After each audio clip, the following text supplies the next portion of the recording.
A police chief vanished in the heart of Silver Peak during the worst blizzard the mountain had seen in years. His patrol SUV was found overturned beside a frozen ridge, radios crushed, tracks wiped clean by the storm. No one knew he was still alive, until a lone Navy SEAL on leave, Ethan Cole, and a collapsing German Shepherd K9 stumbled into each other beneath the raging whiteout. What began as a desperate attempt to save a dying dog would unravel a hidden network of poison, betrayal, and a crime buried deep beneath this quiet Colorado town. A story of loyalty, redemption, and the light that can rise even from winter's darkest silence. Before we begin, tell me where you're watching from. And don't forget to like, share, and subscribe for more stories of faith, courage, and the miracles that still walk beside us every day. Winter pressed over Silver Peak like a vast ancient hand, its fingers of ice curling around every ridge, every pine, every lonely road that cut through the Colorado mountains. Snow fell in waves that blurred horizon and sky into one breathless white, the kind of storm that swallowed sound and memory alike, turning the world into something ancient and merciless.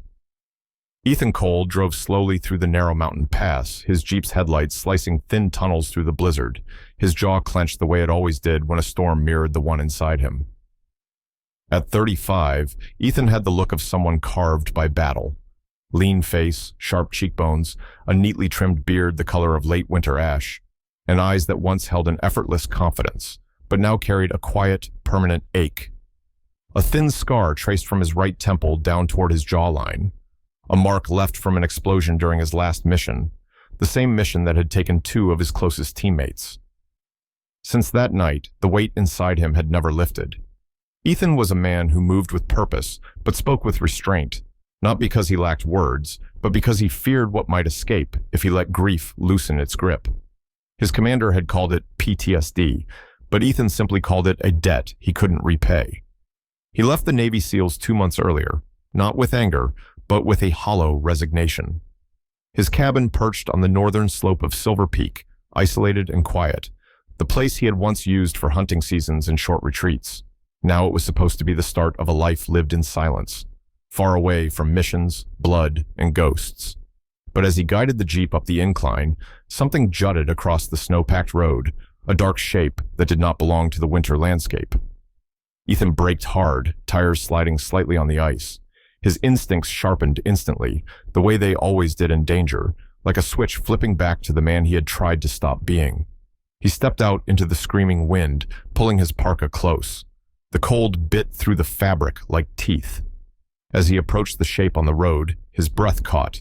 It wasn't debris. It was a dog. A large German Shepherd lay half buried in snow, twitching violently. The animal's fur, black and tan, thick but matted with ice, trembled with each labored breath. Drool foamed from the corners of its mouth. Its paws kicked weakly at the snow as if fighting an invisible enemy. Ethan dropped to his knees, brushing snow from the dog's face. The creature's eyes flickered open, amber, glazed with pain but still holding a fierce spark, the unmistakable spark of a working K9. A metal badge clipped to its vest read Ranger. The vest itself was torn in several places, one side shredded as if by rough hands or a violent fall. A small, blood-soaked hole near the shoulder told a darker story. Ethan's stomach tightened. He had worked with military dogs for years. He knew the signs of poisoning. Immediately. The spasms, the choking breaths, the dilation in the pupils. He pressed 2 fingers gently beneath the dog's jaw. The pulse was rapid, frantic, a heart fighting for its life. "Easy, buddy," Ethan murmured, though the wind swallowed most of his voice. "Stay with me. I've got you."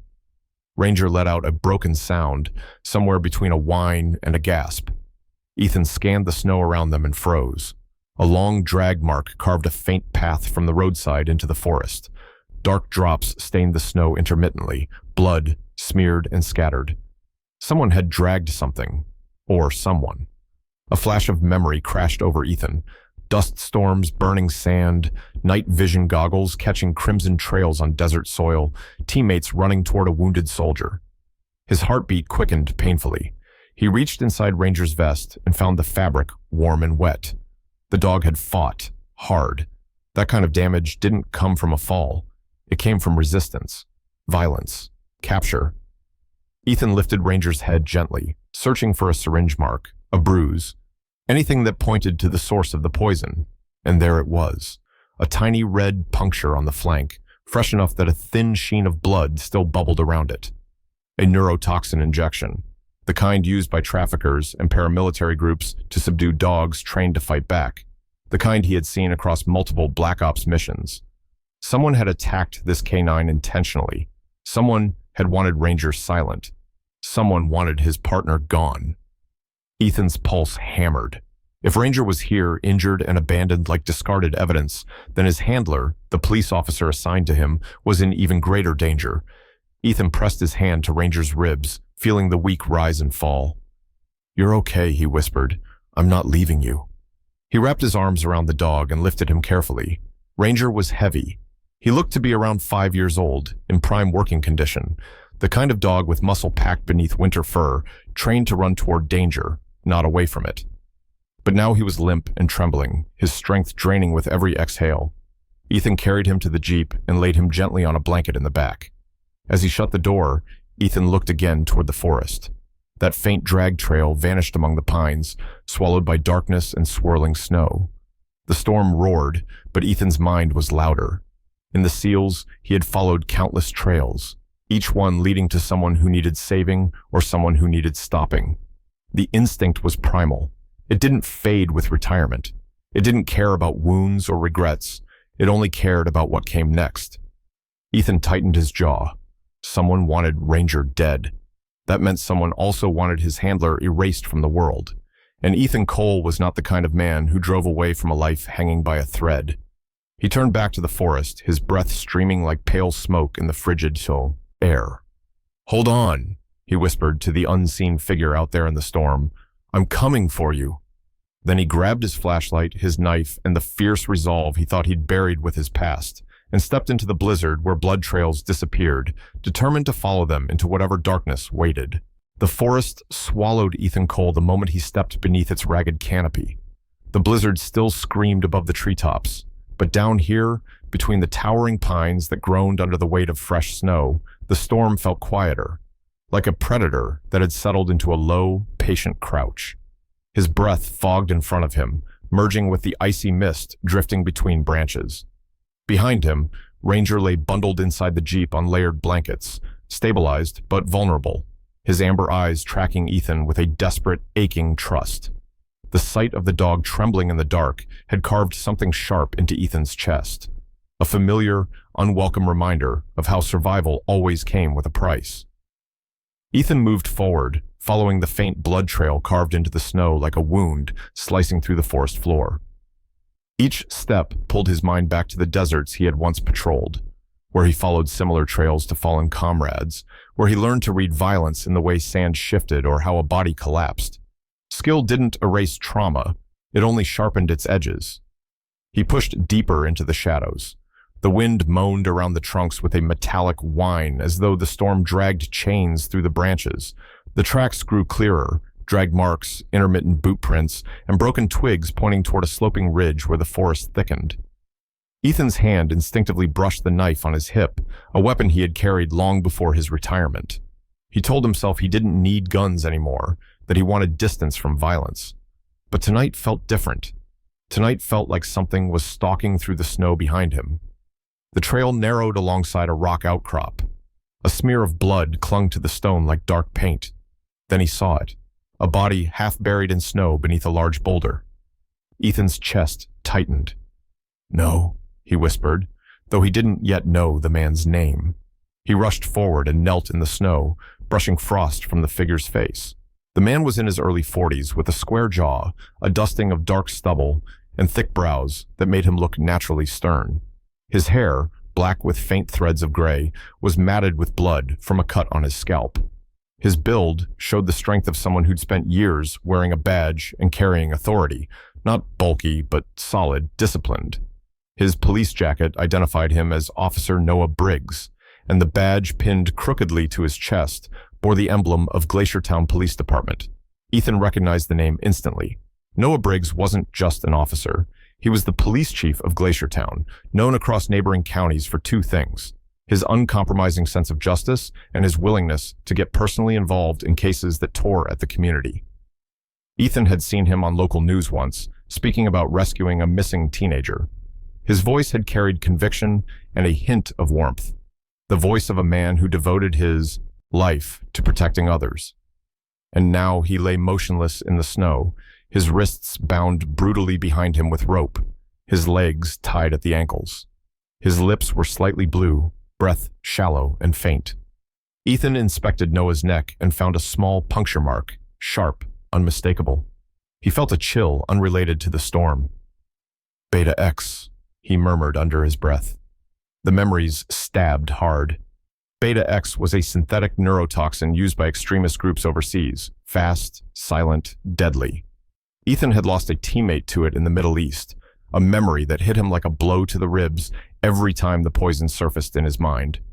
The horror of seeing that same injection site on Noah made something crawl under his skin. Someone had targeted this man with intent. Someone had wanted a clean death. Ethan checked Noah's pockets for ID, warmth, or clues, and his fingers closed around something small and hard, a waterproof USB drive. He lifted it, the matte surface cold against his fingertips.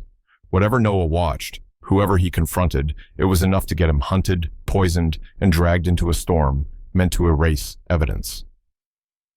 Ethan's mind flickered with possibilities, none of them comforting. "They came after you," he muttered. "They went after Ranger, and they didn't want either of you found." Ethan untied Noah carefully, his movements steady but urgent. The storm was worsening by the minute. Snow now fell in thick sheets that blurred the world into shifting shapes. There was no way emergency services could reach them in time. The roads would be buried by now, radios jammed, visibility nearly zero. In the distance, thunder rolled, winter thunder, the kind that signaled a storm turning catastrophic. Ethan knew what he had to do. He had found a fire station a couple of miles downhill on his way through this area last year. A small structure, long abandoned, but still sturdy enough to shield from the worst of the blizzard. He could get both Ranger and Noah there. It was risky, exhausting, and time worked against them, but it was the only option.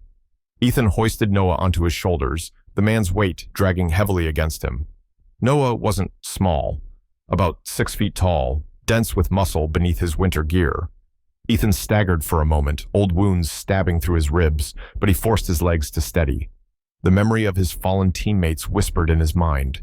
Failure, guilt, that sickening feeling of being too late. Not again, not tonight. The blizzard howled as if trying to rip Noah from his grip. Ethan leaned forward, using the wind's force to guide him rather than fight it. Each step felt like pushing through a frozen battlefield. The forest creaked, branches snapping under the storm's rage. Snow clawed at his face and frost stung his lashes, but he pushed harder, driven by something deeper than instinct, something closer to redemption. When he finally broke from the tree line and glimpsed the dark, hunched silhouette of the Hies, abandoned fire station ahead, he felt a surge of adrenaline. The building leaned slightly but remained intact, a relic of old Glacier Town where volunteer firefighters once gathered, a place forgotten, but tonight it would become sanctuary. Ethan shifted Noah's weight and whispered through the wind, "Hold on, Chief, I'm getting you there." The storm swallowed his words, but inside his chest, a fierce determination flared, one he hadn't felt since the battlefield. Tonight, he wasn't running from his past. Tonight, he was fighting it. The abandoned fire station crouched against the frozen hillside like a forgotten relic, its walls groaning under the weight of the storm, as if the structure itself feared being swallowed whole. Inside, the air was sharp and metallic, the cold creeping into every crack and seam. Ethan Cole knelt beside Noah Briggs, his breath fogging as he worked with calm urgency. He wrapped an emergency blanket around Noah's torso, pressing 2 fingers against the man's pulse. Weak, thready, barely there, but present. It was enough to keep Ethan moving. Ranger lay a few feet away on a bed of old canvas tarps, the German shepherd's chest rising in shallow, uneven breaths. The dog's thick black and tan coat was still clumped with snow and dirt, but his eyes, cloudy with exhaustion, never left Noah. Even poisoned and trembling, his loyalty held like a flame refusing to die. Ethan brushed a hand over the canine's head. "Stay with me, Ranger. We're not losing him. Or you." His voice was low, steady, the same tone he once used to reassure panicked soldiers under fire. But inside, Ethan's thoughts churned like an undertow. The storm outside was brutal, yet nowhere near as vicious as the memories gnawing at him from the past. His fallen teammates, the mission that went wrong, the toxin that stole breath and life from a man he couldn't save. Beta X. Even the name felt venomous. He stared at Noah's puncture wound, his stomach tightening. "Not again," Ethan muttered.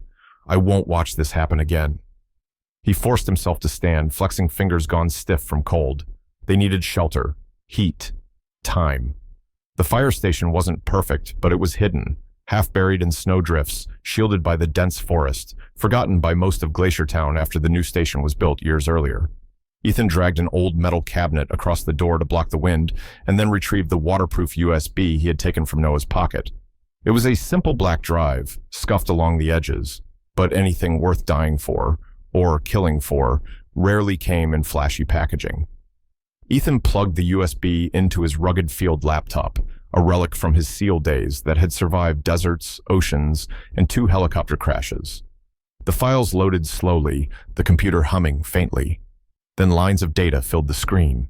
Chemical formulas, shipment logs, coordinates, names, dozens of them. And at the top of the encrypted directory, a folder labeled Ramsey Ops. Ethan's jaw clenched as he opened it. Victor Ramsey.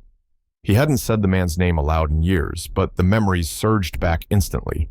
Victor was a tall, sinewy monster of a man in his late 40s, with cold gray eyes that never blinked, a cruel smile carved permanently into his angular face, and hair kept slicked back as if he feared losing control of even a single strand.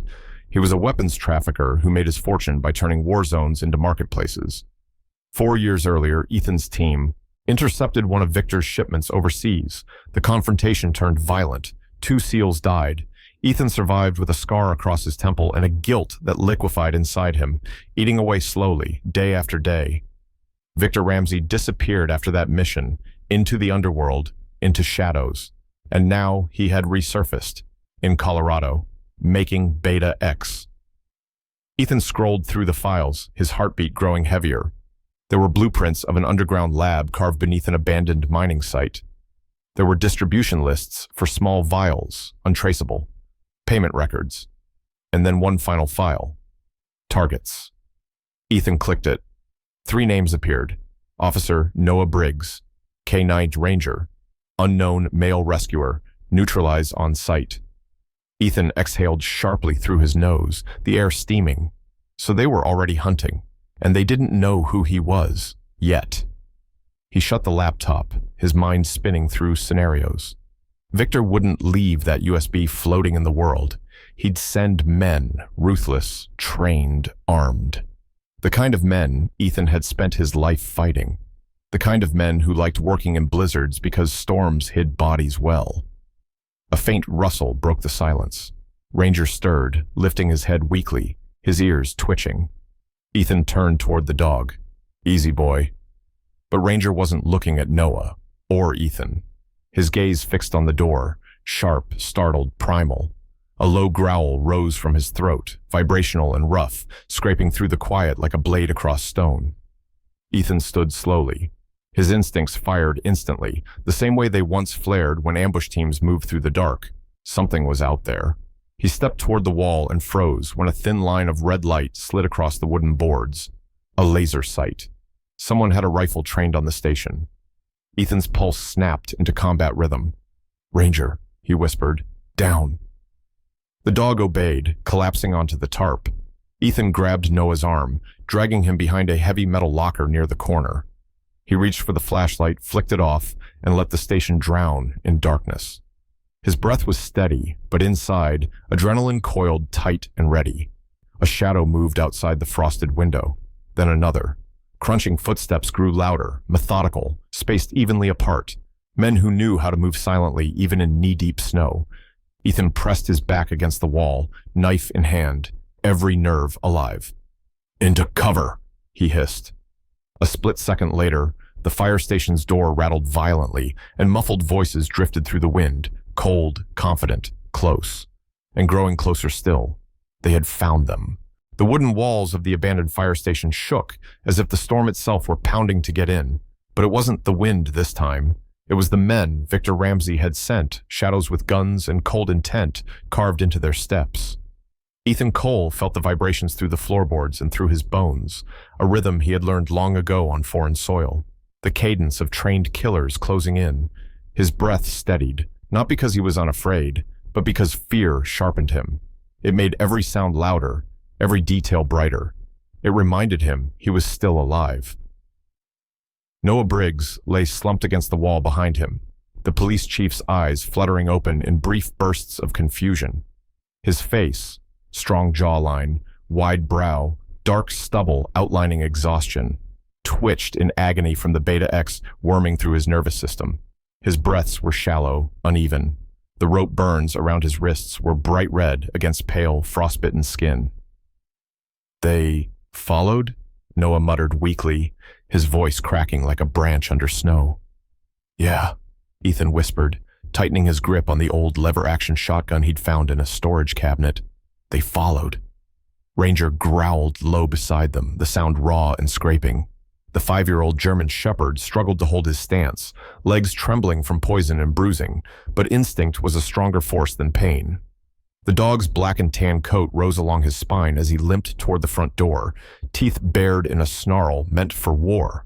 Ethan knew Ranger shouldn't be fighting in his condition, but he also knew that nothing on earth could keep a loyal K9 away from the man he was born to serve. Footsteps approached, slow, disciplined, surrounding all 3 entrances. Ethan swallowed. 3 directions, he whispered. "They're smart."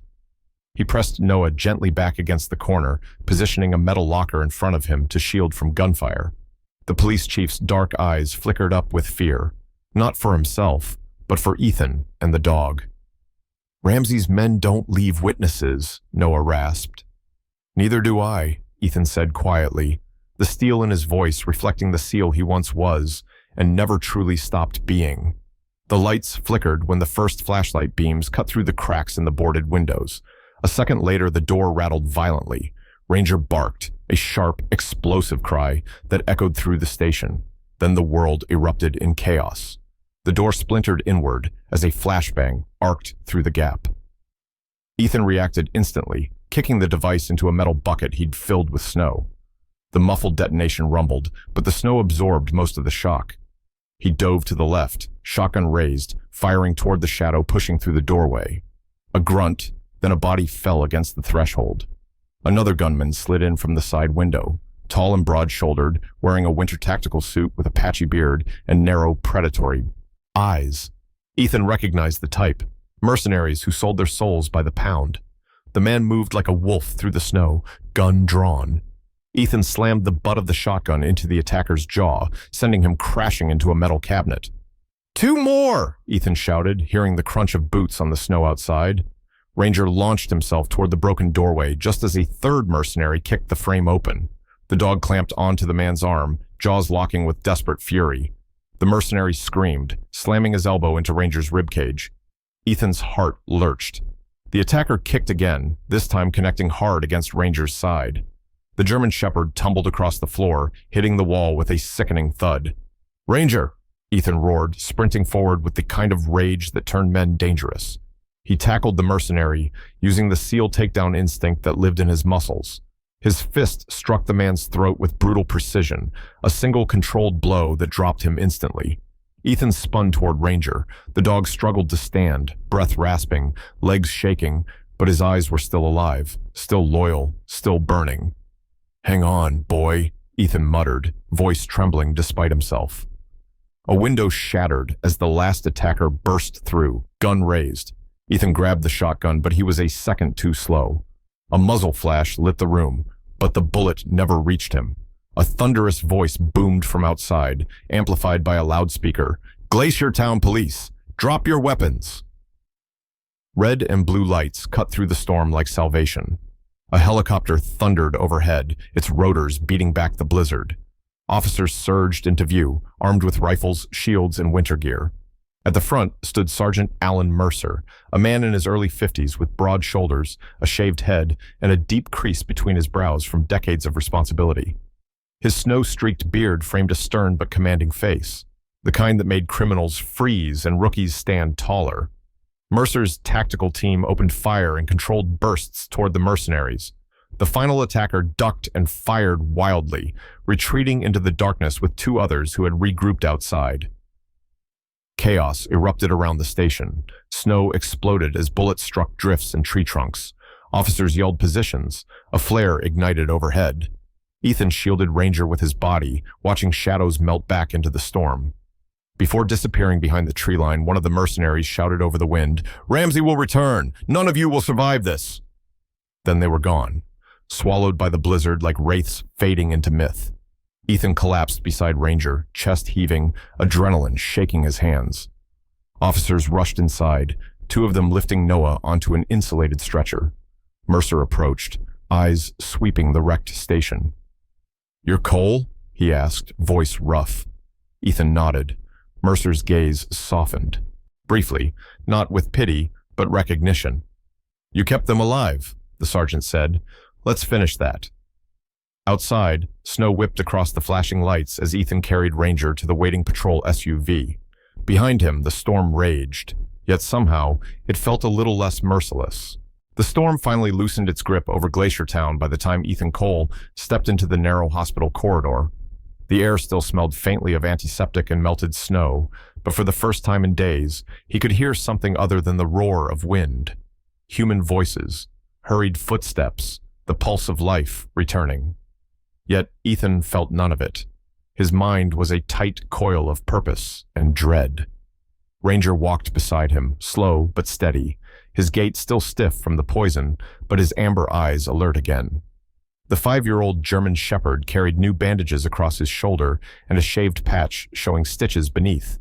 But his posture, the proud, disciplined stance of a trained K9, had returned.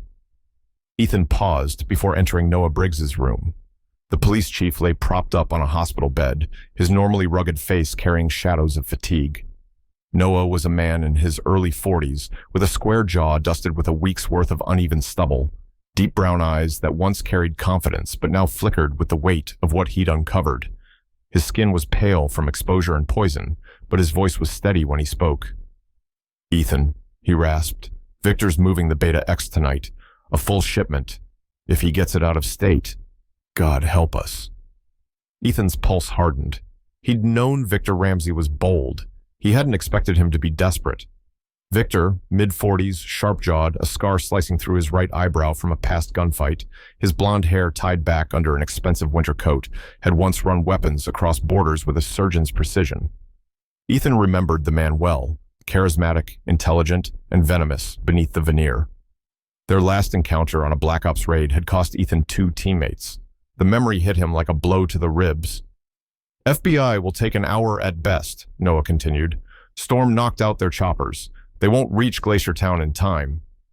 His tone carried a grim certainty, the kind only a chief who saw his town dangling on the edge of disaster could possess.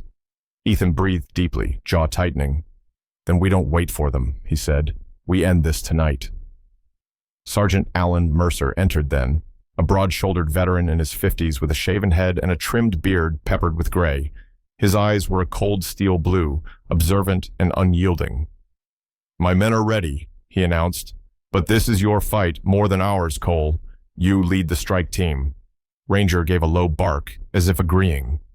Noah reached toward Ethan, voice low but firm. "Bring him down. Don't let him run.